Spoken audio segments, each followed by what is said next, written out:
am so excited to welcome our guest today, Monica Bassett, who is an incredible Army spouse currently out of Fort Leavenworth area. She is doing amazing things in helping us combat hunger issues in the military community. For those of you who don't know, 1 in 5 military families, I believe it's now 1 in 4, are food insecure. With the government shutdown, it has brought even more spotlight on the needs of us feeding our military families. So, Monica, thank you so much for joining us. Thank you so much for having me, truly. We've been on a mission since stationed at Fort Riley to end military hunger. Can you give me an idea of what this journey has looked like for you? Like what sparked it? How have we gotten to here today? The journey has been long and short at the same time when you think about it, but it really was during COVID. During COVID, I'm seeing a lot of parallel situations to what's happening right now with the government shutdown. During COVID, military spouses had to end their employment if they were working. And so families went from a dual income to a single income. Kids were home 24/7 because schools shut down. And families were asking for the number one thing that's just common dignity, which is food. They weren't asking for lavish gifts or rides to things or money. They were asking who has extra food that I can possibly support our family with. And it was that really thrust me into action, propelled me into doing something. And I started involving myself with the local food pantries that were outside of the gates, those that supported the Fort Riley community. And I quickly learned that there was gaps in the process. A lot of military families within the installation, there are pay grade restrictions on who can utilize services. You have to be E4 and below or E5 and below. And then outside of the gates to utilize a lot of their food services, there's income thresholds. And most military families will not qualify. That's also why most military families do not qualify for SNAP benefits. It's because they read the earnings statement and they qualify their basic allowance for housing as take-home money. And so families were not allowed to get services outside of the gates, within the gates, and a lot of those families were falling through the gap. So my daughters and I just started loading up laundry baskets full of non-perishables, diapers, anything, and we would listen to what the community was saying, who needed support, families that had gone to the food pantry and were $5 above threshold, and we would deliver to their homes. And it became a personal family mission for us. And that grew into the neighborhood getting involved. And we were wagoning my daughter full of food from the neighbor who had just gone shopping. And it kind of snowballed and spiraled. I left everything I had built with the local organization there at Fort Riley. I permanent changes station for our family. And I thought, like every other military spouse, that I would just reinvent myself when I got to Fort Leavenworth. But within a week or two of being here, my email box was still getting full of, my friend received support from you at Fort Riley. Do you know of any support systems? Do you know where I can get assistance? Miss Monica, you've helped us before. We're in the thick of it again because our PCS move just went sideways, right? And now we have had to pay things out of pocket. And when those calls kept coming and I realized we had just started a small movement and people need to reach out to me. So what was I going to do about it? And I looked at my husband and I said, so can I continue doing this work? Like, will our budget, will our household, routine allow for me to continue this work? And of course he said yes. And now we're here. Girl, something you just said hit me, fighting back tears.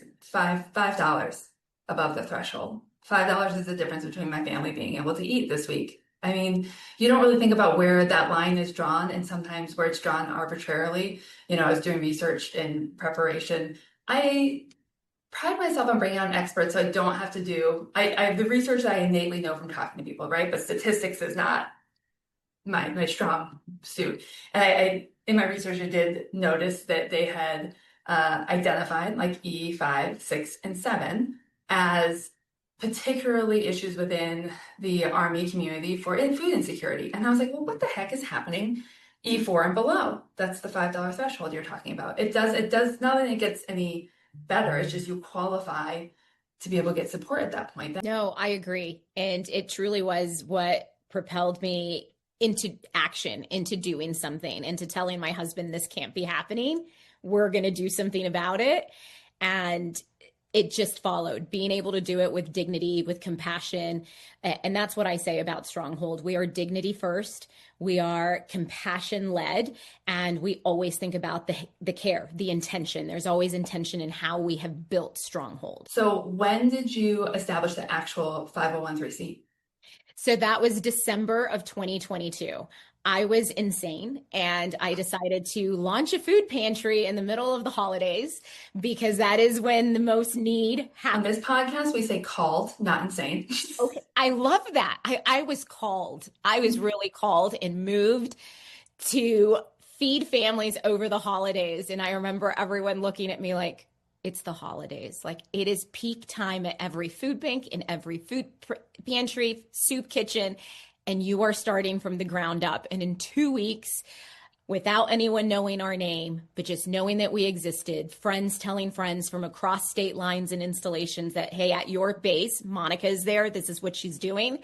We helped over 125 families. And that was our first opening. Wow. That's when it happened, and we've been there ever since. And that's truly, thankfully, to Armed Forces Insurance has allowed us the opportunity to be in their building space. And they said, come on in. If you're going to continue doing the work that you had been doing at Riley, we want to offer you a space to do that. And it's truly because of that support that we have been able to focus not only on our community, but has allowed me to build programming where now we can help nationwide. I was going to say, can we talk about the nationwide help? Because we are in a very unique time right now, and we can talk about the government shutdown, but we don't even need to because this problem existed before the shutdown, right? This has only amplified the problem. So if I'm a military family and I'm suffering from food insecurity, but I'm not at Fort Leavenworth, I'm not at Fort Riley, what do I do? Where do I find these resources? So, yes, so Stronghold in 2023, again, because of the call of we move. So someone that I might have helped at Riley back in 2021 is somewhere else saying, hey, can we get resources? And a lot of those emails and DMs and all of that is made me really sit back and think, what else can I do? And 5 months after launching Stronghold brick and mortar at Fort Leavenworth, I built a program that allowed us to have an ambassador network. And that ambassador network is now 26 states strong. And so we have ambassadors across the nation, across military installations that provide that human connection, that human piece, because I believe everything that we do at Stronghold has to have that human element. As a military family, you're already isolated enough when you move every year, 2 years, 3 years. You rebuild friendships, you start from scratch all over again. And then when you add the layer of that family might be facing food insecurity, then comes potential shame, potential embarrassment. They're not going to invite the neighbor over for coffee and tea when they can't even put food on the table. And so it creates an even more isolated bubble for that family, which takes on a mental health wellness issue, right? So for everything that Stronghold builds, there is a human potential, there's a human connection between that. Even at our brick and mortar, we don't put food in the trunk of a vehicle. We invite you in. We learn your name. We want to talk to you. We want to help you shop. Do you need help? And so our ambassadorship is, like I said, 26 states strong, and they do home deliveries. And they build that connection. They get the hugs, they get the smiles, they get the kids screaming that there's apples and cereal in the house. One of our ambassadors out in Norfolk actually took me on a call, on a drop while I was on the phone with her. And it was the most delightful thing that I had that day because I saw 3 little kids just screaming that the apples had Bluey on them and that they were going to get cereal. And it just reminds you why you do it. These are families that are working every single day. That, you know, we are on the clock as a military family, as the service member. Our service member is on the clock 24/7. If they get a call at 2 a.m. that they have to show up, they have to show up. Yeah. And it's the 1% of the nation that protects the entire nation. And our families, our lifestyle is so different from the rest of the nation that you deserve dignity. You deserve that support. You deserve to feel like you are worthy of receiving support. And that's the one thing that we try to do at Stronghold.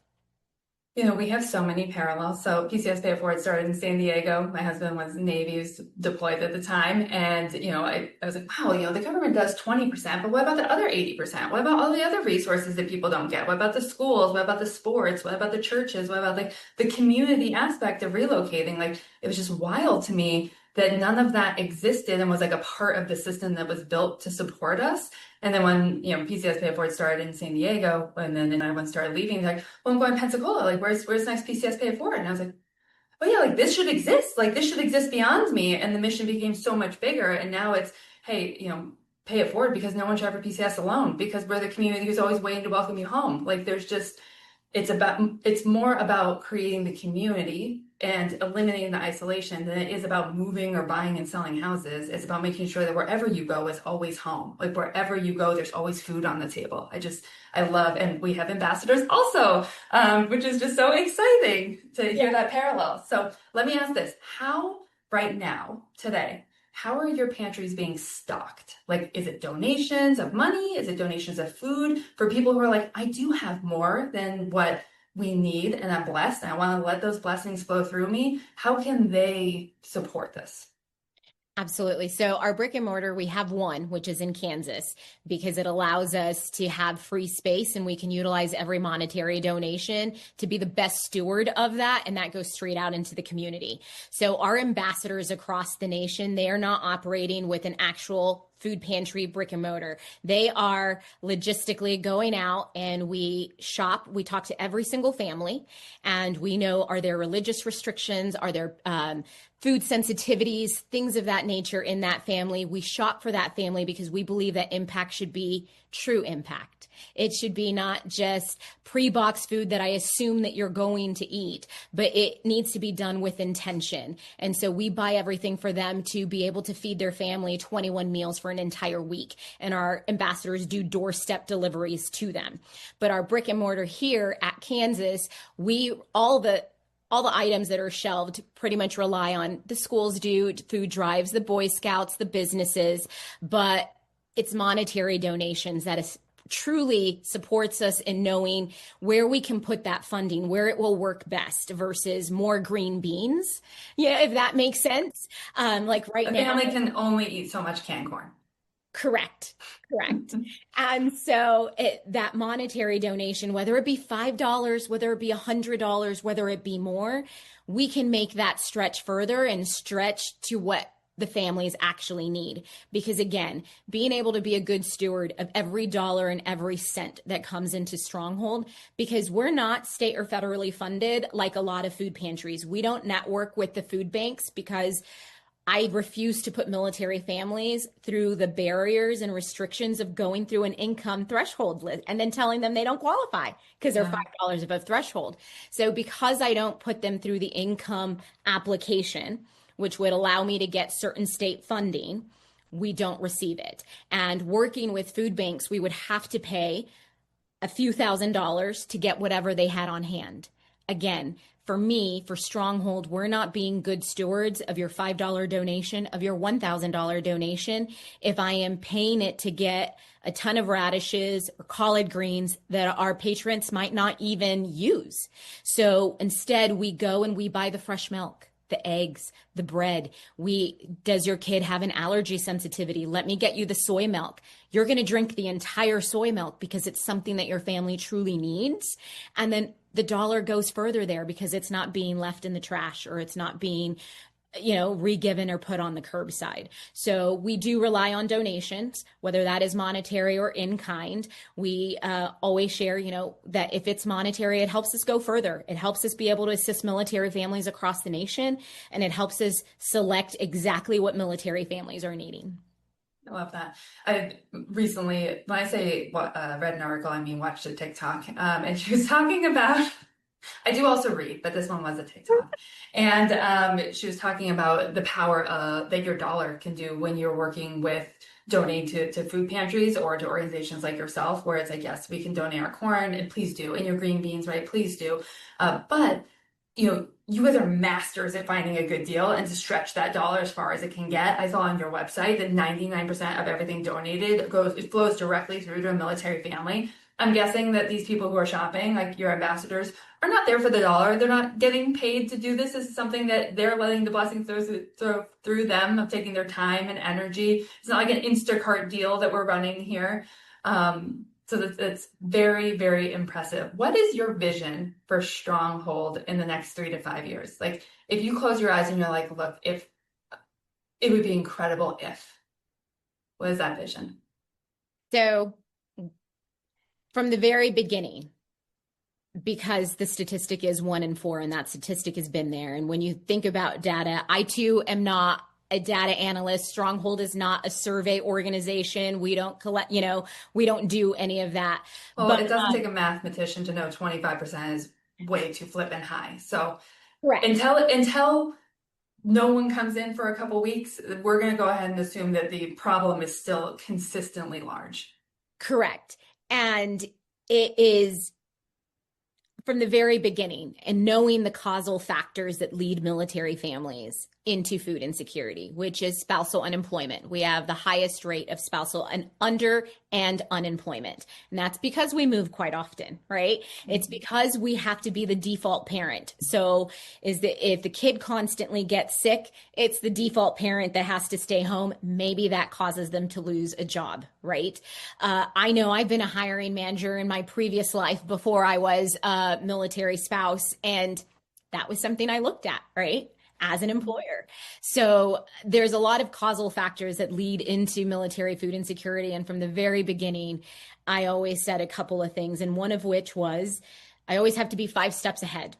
Provided that this community needs me, I need to know that Stronghold has to exist in 5 more years. I live on a 5-year plan. So I don't take any donation for granted, thinking that it's going to come back next year. So I have to be a very good steward of every donation that comes in, because I have a 5-year plan, because our military families deserve for me to intentionally think and plan ahead, because food insecurity is not going anywhere, especially with the climate that's happening now that is causing second and third line effects that will be impacting military families in the future. The other is that my dream is to employ some of our volunteers, because that is one of the high statistics that causes food insecurity. And we have volunteers that need to utilize the pantry. We have created a cycle of positivity where families come in and seek support, and then they're back saying, how do we give back? Can we also volunteer? Can we help you on our downtime? Or I have families calling me from different installations saying, last Thanksgiving, you supported our family. We were in a tight spot. What can I do to pay it forward this year for another family? And so being able to pay some of our volunteers that come back and want to give is a goal for me, because that means we're tackling food insecurity from 2 different fronts. From one of the root causes. Correct. Yeah. And being able to, honestly, the government shutdown and the trust and the faith that we have built in the military community has really shined and shone through during this government shutdown, because we had a surge of nearly 5 times the applicants nationwide come to us, ready to trust us, ready to stand alongside them. And that's because they heard it from Susie down the road. And Paul over here at work, he said, y'all, this person, this organization, you need to call them. And so I want to honor that. So another vision is that we are in double the installations, right? That we have grown that immensely. So those are my hopes, that we are able to get into a position where we can tackle food insecurity on different fronts and do it intentionally, and that we can expand our network to keep up with the need and be able to still build that trust with our community. So at Pay It Forward, we are at every major military base where there's over 1,000 active duty. Okay, so that was always our vision, is to be able to support that. I think we identified 125 bases, at least 95 of them have an active ambassador and a community at them. So here's my question to you, because this is going to be put out to all of them. If you could, where can they look for a list of areas where you're looking for active ambassadors to support other families? I'm actively working on a list because with the government shutdown, Mhm. I built a crisis model in my head that I have to write standard operating procedures for. And part of that crisis model is tapping into established networks that are trusted, that are vetted, to say, how can we work together? How can we partner to tackle and reach more military families in a dignified, compassionate way? So I am actively working on that list. Happy to share it with you. A few that pop up in my head is Dover Air Force Base, Tinker out in Oklahoma. And I say this because I have to give them a shout out. I'm an Army spouse. But the work that the shirts and the key spouses for the Air Force and Space Force have done during this time to give their service members resources has been phenomenal. So everywhere that they're at, the fact that my data, so the data that Stronghold does get is raw, it's authentic, it is very much live data from people who need the support. And what it is showing is that Air Force spouses, key spouses, and their shirts are doing their job in protecting their service members because that is where they're getting our information from. Just had someone at JBLM, our ambassador, called that family, and the school liaison put out our resources. We don't even know how the school liaison got our information, but at Joint Base, Lewis McChord, they're sharing Stronghold out there. And so that is very humbling. But I do have to give them a shout out because my data is showing that they are doing their job very, very well, and that community is being taken care of.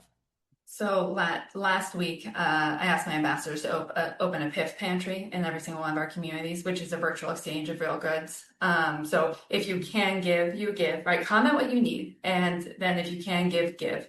And I did pre-warn them. I was like, look, guys, I've been praying on this for a couple weeks now. My fear in asking you to do this is that the need is going to be so much greater than we can fill. And that doesn't mean that we should not try. It means that we are called to try and to bring these stories forward so that way, and we get rid of the stigma around it, okay? So it has nothing to do with how you manage your finances. I do not care if you are a military family in need. There's someone here who's blessed right now. We're willing to give, right? And so, but in hearing what you just said, I guess my fear is that we push this out across the entire network. You get double the requests of what you had last week. Are you guys in the position to fund that right now? Or does Lauren need to go out and find a big funder?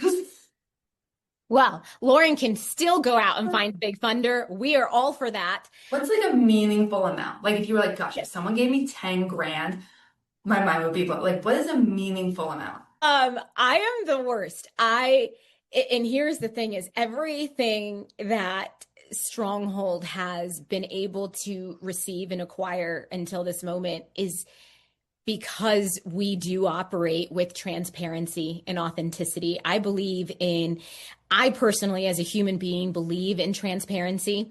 And so obviously the organization that you build operates typically the same way, right? Mm-hmm. And so it's that has gained the trust of the community, gained the trust of the families. And then a year later, we have this donor because they've been watching us for a year. And then later that builds on someone else because they've been watching. Because I am a terrible fundraiser. And so it's just come authentically, but any amount, 10,000 would be phenomenal. Being able to raise 10,000 and help certain communities. And so our ambassador program also, what it led me to do is build a war map. And it literally has hot zones because as ambassadors work and applications come through, I start seeing where all the target areas are. What are the high needs locations? So in 2024, I launched a pilot program. We call them pop-up pantries. That means we go into an installation, we pop up, we create a full pantry, wraparound service, 21 meals that they get, fresh milk, eggs, bread, to all the non-perishables. If you know HelloFresh, we are the HelloFresh of the food pantries. We don't just give chicken. We give you everything to make a full dinner plate. We don't just give you ground meat. We're going to give you everything to make that a spaghetti dinner, everything to make that a taco dinner. Let's get you some themed dinners. And so our pop-up pantries came to be, and we can service up to 100 families in one day. We pop up, we get it through, still everything done with dignity. No food's going into your trunk. You are coming off, you're coming in, we're having a conversation. We are, giving you a hug, and we're here for the tears. And being able to fund those in more locations, that $10,000, that $15,000, that allows us to get to huge target areas where those hot zones are and be able to supply a large group at one time of military families that are in need of support. I So love that.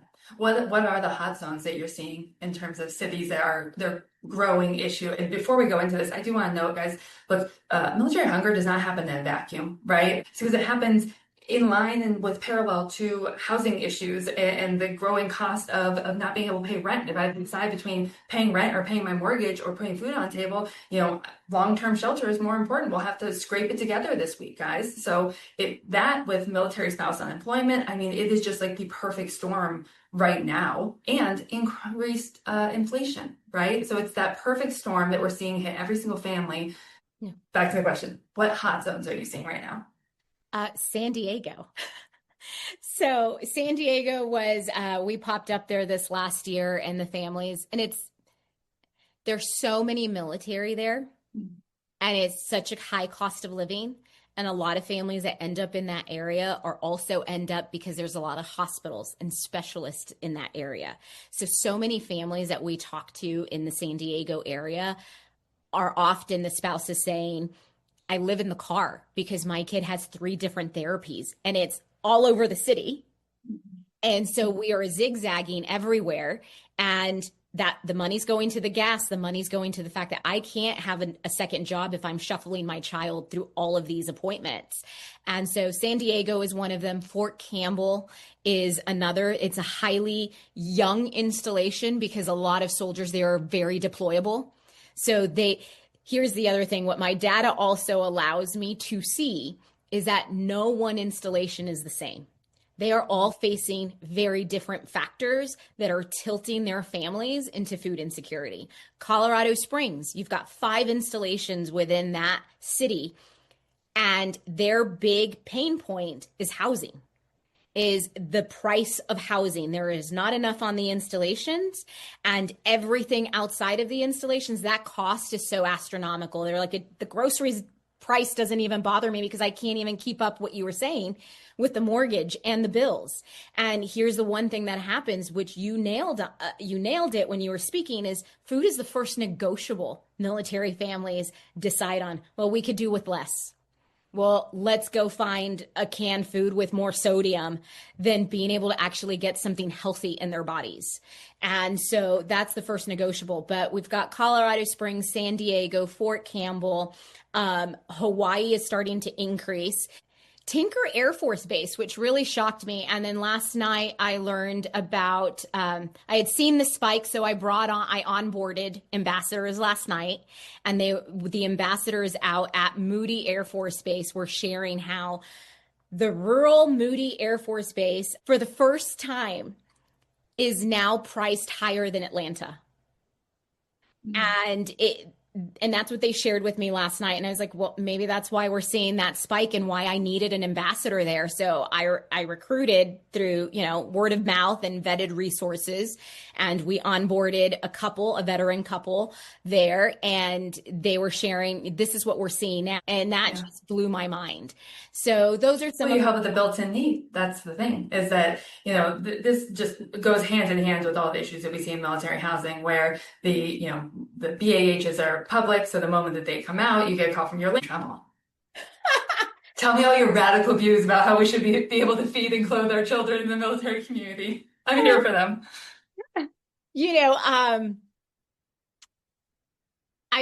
I'm very mindful, right? I am very mindful. I don't like to get into trouble.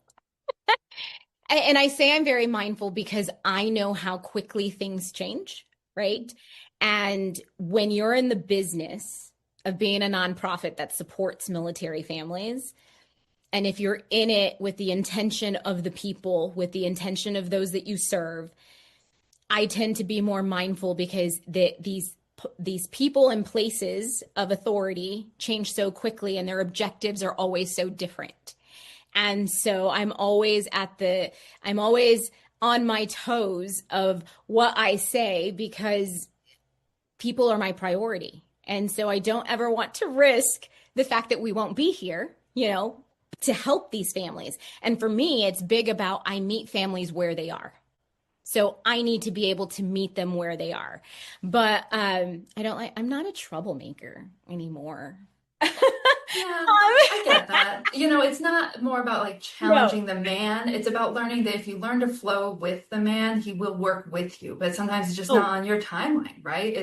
It's about existing long enough for things to turn your direction. I mean, the government shutdown may have been one of the best things that's ever happened to food pantry because it has now amplified your message. It has gotten out there's so much, and you're saying here like, guys, this is a massive issue before the government shutdown, and frankly, we have been paid, but still, we'll take it. Let's talk about it because it's an issue that's not going away. You have to exist long for policy, right? Like, because as you were naming those states, I'm like, well, if we had a clear map of where we're kind of the hot spots where we can't control the housing market, we can't bring on a ton of privatized housing in a certain area because a lot of them are major cities that you're bringing up, but we can provide like a food cola, like a very specific stipend that is like designed to kind of offset the increased cost of that area, and given to certain families, right? Have you been working with any lawmakers or policymakers to kind of see this as like a bigger opportunity of how they could quickly kind of resolve some of these issues? Because also military spouse employment is not going to be changed overnight. We don't control private companies. We can't force them to hire military spouses. And frankly, the moment that they stopped capitalizing the veteran, which I know is about 3 years ago, is about when I realized like we're no longer in everyone's favor. Like we're no longer a sexy cause, right? Support our veterans is really exciting when we're at war. Support our military families is really exciting when we're at war. But when we're no longer like fighting a battle in the same way, I remember the first time I read it and I was like, oh, wow, it's not us anymore. We're no longer a darling. Like they've moved on. so I get all that. And us on the policy side, every time that we're on the Hill and we're talking, and by that I mean me and a few friends, we're trying to help shape the landscape and educate on what needs to be done and with what language, because they did come out, everyone came in, talked about how we need to feed our military families this 1 in 4, and they built in the NDAA in 24 that be a BNA, the basic needs allowance. The BNA came out. Well, it didn't utilize or help as many families as it should have. And so policymakers are listening, do want to help. I truly believe that. It's how we come to the table and we look at everything, right? We need to make sure that we plug in but it cannot be done X, Y, and Z way, or think of these contingencies. Because if you give blanket directions, things don't get done properly and the help isn't sourced out the way it should be. And that's one thing that we have learned. And so it's always part of the plan to educate our communities, educate our civilians, educate within the military. There's so many military families that have no idea of what is actually happening either, and educate our policymakers on what is actually happening, boots on the ground, not surveys that anyone could fill out, but here is some real tangible information and here are some real causes. And so being able to educate them so that they can position themselves in a place to come up with true legislation that will help. So that is always the end game. Food dignity is always the end game, helping not just our military families, but across the board. Like you mentioned veterans. A lot of our veterans are civilians that are currently furloughed. So being able to help everyone across the board is our goal. Please educate yourself on what food insecurity truly is, on how we actually get there, and how we are one of the richest nations. And we have a lot of food waste, but we also have families going hungry. So what programming can be built in to restaurant chains, to anything, right? To be able to help more military families. So that is always the end goal.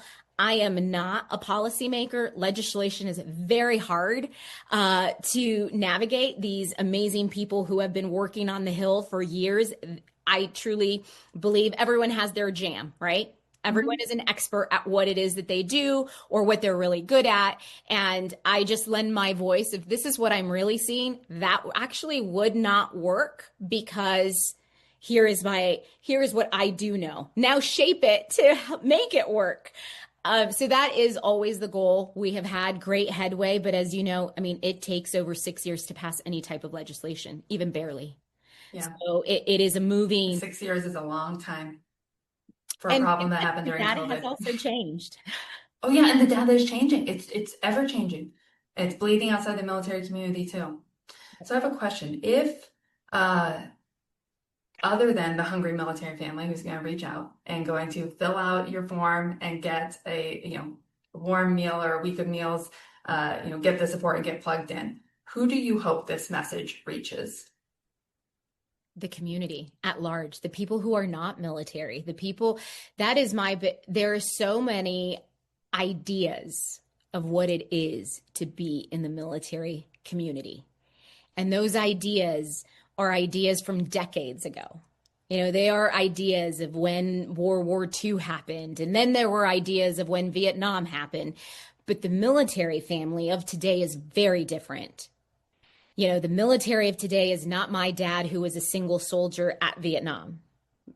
Okay. It is very different. And being able to educate the 99% of the nation that is not military, for me personally, is always the goal because when you understand context, then you can understand why these things are happening. But you have to be able to understand the background behind it, the background that we move every 2 to 3 years. And when we move, it's not that everything is cost free. There are anywhere from 1,000 to upwards $5,000, $10,000 that are out of pocket, especially if the government decides to move us overseas. There are so many things that the 99% of the nation, not no fault of their own. We don't share it. And when you're 1%, there's not enough of us to actually share with every other person in the nation. This is a message to the 43% of Americans who answered a survey a couple years ago that said, I appreciate military service. I appreciate our military members. Well, only 19% of the military think that you do and that's the gap, right? Is that I think I understand what military family goes through and I appreciate them and what they give, but also I think maybe they're fairly compensated for what they do. That's the feeling with the 43%. And the 19% is basically like, no, you really have no idea what obstacles we face, right? Having to pick up and move, the unknown housing market, the lack of stability. There's no way I could have gotten a traditional job in San Diego. The cost of putting my kids into childcare alone would have been more than I would have made. And I was a college educated, very highly competitive salesperson before I married into the military and got and started having kids. So it just completely changes the trajectory and the options available to you once you marry into this life because all of a sudden you become a liability, right? So if you are one of those 43% of Americans who think that, yes, I appreciate our military service, this is what you can do, okay? You can contact Stronghold. You can donate. Let's fill their coffers so we can feed military families nationwide. And we can plug in and we can get this message out there so we can help more military families because just not one kid, not one family, no one should go hungry in America, period, let alone someone who is serving their country. And I just don't know how much more we can say than that. I don't think there's anything more to be said Yeah, than no, this, girl. I concur.